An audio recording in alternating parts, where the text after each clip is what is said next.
Alright, here's it going, guys. Back again, October 2019, and we have this house to play with. Okay, we're actually on a big site. They're going to turn this into townhouses or units actually.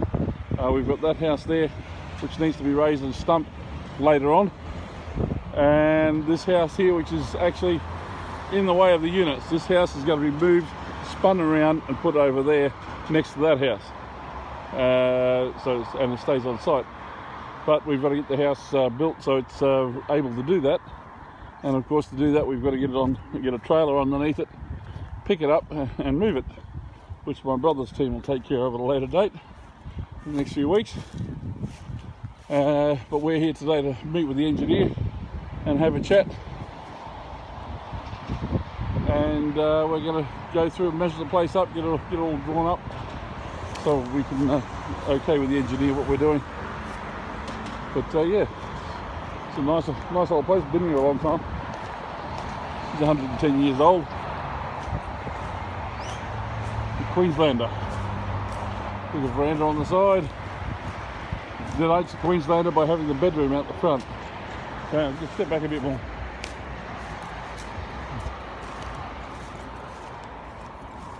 Whether the house has the bedroom on the left or the right doesn't matter.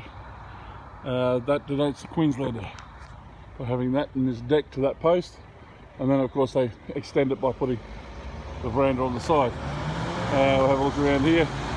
What we have is that house right there. That's a colonial, or it would be actually the way it is right now. It's a workers' cottage. If it was had the veranda, or that veranda continued down both sides, you then call it a colonial. There we have another Queenslander just over there. Another one. That one's a Queenslander. There's lots of them. That was one of the many standard houses built here. And yeah, that's what we got. So that's the Queenslander. Sorry, yeah. That's it. We'll go underneath. Have a look under here. But there's plenty of room.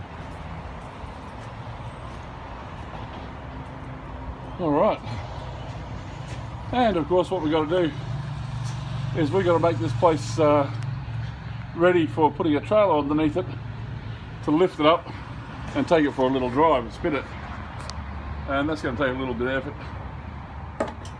So that means we're putting a piece of steel C-channel along every bearer. Every one of these has a steel C-channel on it. And what we're doing is using 300 C-channels that go from this side here all the way across 12.5 meters to the far post over there. Okay, and there'll be one piece, and even then the house is going to bend a little bit over the top of that. But yeah, with the outriggers on the trailer I don't think it's going to be too much of a problem, but it'll definitely hold it all together. We've done bigger than that before. So that's what we're looking. We'll end up with a piece of steel right down this side to tie it all together. And yeah, we've got 4-inch bearers. No, 5-inch. That's 1890, about 1905. They changed to 5-inch bearers and 5-inch joists. Before that, they were 4-inch. So yes, about 1905, 1910. That she was built with the pine flooring, hoop pine flooring. Does a beautiful job. Standard Queenslander.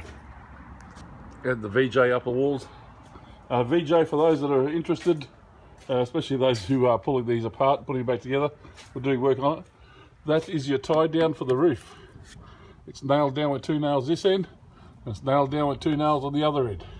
It's actually cyclone rated, because what happens with these houses when a cyclone hits them, it actually allows the house to move because there's no bracing.